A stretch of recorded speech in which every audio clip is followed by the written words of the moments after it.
その日も高橋のバスはいつものルートを時間通りに走っていました。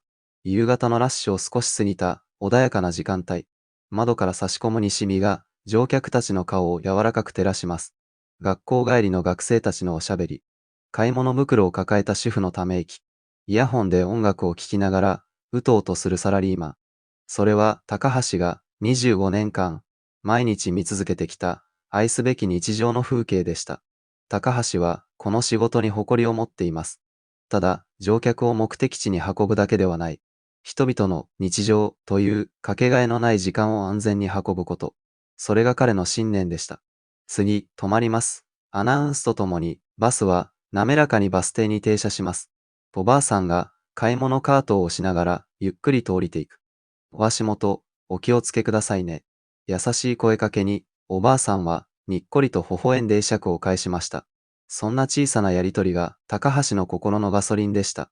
この時、彼はまだ知りませんでした。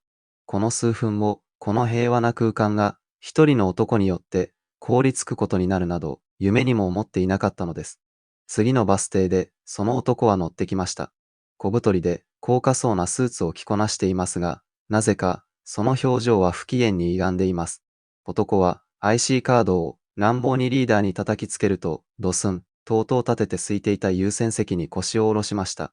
車内にピリッとした緊張が走ります。それは、これから始まる嵐のほんの小さな予兆でした。バスが再び走り出すと、男はすぐにその不満を声に出し始めました。おい、運転手。なんだ今の発信は。急すぎるんだよ。客を荷物か何かと勘違いしてんのか。突然の怒声に、車内の乗客たちがびくりと体を震わせます。高橋はバックミラーで男の顔を確認し、冷静にマイクを取りました。お客様、ご不快な思いをさせてしまい、申し訳ございません。完全運転に努めてまいります。マニュアル通りの丁寧な謝罪。しかし、男の怒りは収まりません。口だけじゃねえか。大体なんだこの揺れは。わざとやってんのか。これはな、これから大事な商談なんだよ。気分を害されたら通してくれるんだ。男の剣幕に他の乗客たちは顔を伏せ、関わらないようにしています。高橋は再び謝罪の言葉を述べ、いつも以上に丁寧な運転を心がけました。法定速度を守り、カーブはゆっくりと、まるでガラス細工を運ぶかのように。しかし、男のクレームはさらにエスカレートしていきます。アナウンスが聞き取りづれえんだよ。もっとハキハキ喋れねえのか。税金で食ってるんだから、それくらいのサービスしろよな。路線バスは民間企業であり、税金で運営されているわけではない。高橋は心の中でそう思いましたが、ぐっとこらえます。反論は、相手をさらに刺激するだけだと長年の経験で知っていたからです。しかし、次の瞬間、男の要求は理不尽の極みに達しました。赤信号で停車していた時のことです。男は突然立ち上がり、運転席のすぐ後ろまでやってきました。おい、次のバス停、俺はまだ降りねえけど、ちょっと用事があるから5分待ってろ。いいな。車内がしんと静まり返りました。5分待て。路線バスは電車と同じ公共交通機関。個人の都合で運行スケジュールを勝手に変えることなどできるはずがありません。お客様、申し訳ございませんが、路線バスは定時運行が定められております。他のお客様のご迷惑にもなりますので、そのようなご要望にはお答えできかねます。高橋が毅然とした態度で、しかしあくまで丁寧に断ると、男の顔が怒りで真っ赤に染まりました。なんだとてめえ、客の言うことが聞けねえってのか。俺を誰だと思ってやがる。お前みたいな運転手、すぐにクビにしてやれるんだぞ。名前はなんだ。高橋和也か。覚えたぞ。男は、運転席の名札を指さし、唾を飛ばしながら怒鳴り散らします。後方の席に座っていた若い女性は、恐怖で少し涙ぐんでいます。高橋はバックミラー越しに乗客たちの不安そうな顔を確認しました。もう自分一人が我慢すれば済む問題ではない。この男の存在そのものが乗客たちの安全と安心を脅かしている。高橋の心の中で何かが音を立てて切り替わりました。男がなおも罵詈雑言を浴びせかけてくる中、高橋はバスをゆっくりと路肩に寄せ、ハザードランプを点灯させました。そしてサイドブレーキを引き、エンジンを停止させます。完全な停車。車内は男の怒鳴り声だけが響いていましたが、それも、バスの完全な沈黙によって、どこか間延びしたものに聞こえ始めました。男は予想外の状況に一瞬戸惑います。なんだ、なんでエンジン切ってんだよ。さっさと出せよ。高橋はゆっくりと運転席から立ち上がりました。しかし、男の方へは向きません。乗客全員の方をまっすぐに見据えて、深く、深く頭を下げました。お客様、大変申し訳ございません。その声は震えていませんでした。静かですが、車内の隅々まで響き渡る、凛とした声でした。ただいま、こちらのお客様からの要求により、安全な運行の継続が困難であると判断いたしました。つきましては、バスの運行を一時中断させていただきます。乗客たちがざわめきます。男は一瞬、自分の要求が通ったのかと勘違いしたような得意げな表情を浮かべました。そうだろう。俺の言うことを聞けばいいんだ。さっさと上の用事が済むまで。しかし、高橋の次の言葉が男の声を遮りました。これは私個人の判断ではありません。道路運送法第13条、旅客自動車運送事業運輸規則に基づき、運転手は乗客の安全を阻害する行為があった場合、運行を中断し、当該行為者をバスから降ろす権限が認められています。法律。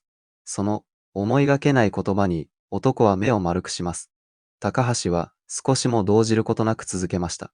お客様の大声での威圧行為、運行の妨害となる不当な要求は、威力業務妨害罪に当たる可能性があります。威力、なんだと、ふざけるな。百が意見を言って何が悪い。ご意見は、私どもの営業所にて、真摯に拝聴いたします。しかし、この密閉されたバスの車内で、大声で、他の乗客の方々に、恐怖と不安を与え、運行を遅延させる行為は、決して、意見、とは言えません。それは、暴力です。暴力、その一言は、ナイフのように鋭く、男の胸に突き刺さったようでした。男の顔から血の気が引いていきます。高橋は、そこで初めて、男の方へと視線を向けました。その目は、怒りでも、憎しみでもなく、ただ、深い哀れみをたたえていました。そして、お客様、もう一つお伝えしたいことがあります。高橋は、運転席の上部にある、小さな黒いドームを指さしました。このバスにはドライブレコーダーが設置されております。車内、車外、音声を含め、すべて記録させていただいております。先ほどからのお客様の数々のご発言もすべてです。ドライブレコーダー、その決定的な一言。男はまるで魔法が解けたかのように顔面蒼白になりました。自分の発した汚い言葉の数々がすべて録音されている。その事実が彼の唯一の武器であった大声と威圧を完全に無力化した瞬間でした。高橋は再びマイクを握り、しかし、その声は先ほどとは打って変わって穏やかなものでした。お客様、あなたを警察に突き出すことも可能です。ですが、私はあなたにもこれから大事なご商談があるのだろうとお察しいたします。ここでことを荒立てるのはお互いにとって本意ではないでしょう。それは温情でした。完膚なきまでに論破し、追い詰めることもできる状況で、高橋は相手に逃げ道を与えたのです。ですから提案です。このまま速やかにこのバスを降りていただけますか。そうしていただけるのでしたら、今回の件はこれ以上問題にはいたしません。口をパクパクさせていますが、言葉になりません。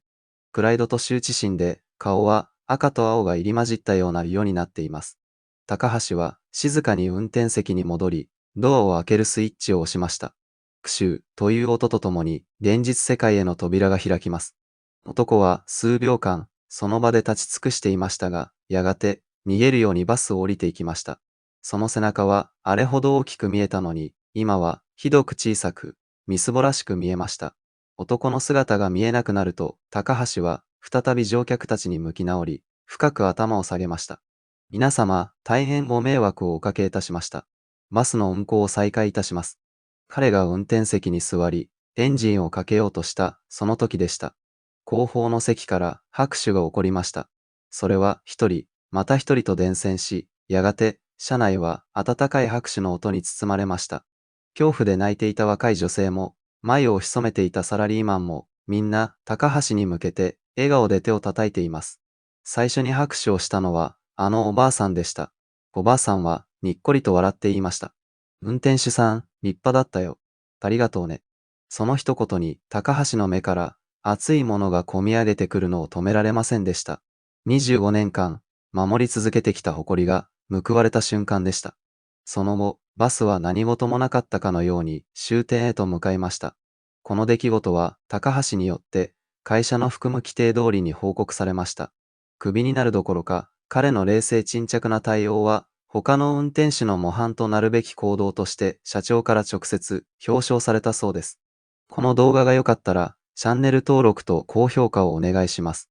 では、また次の動画でお会いしましょう。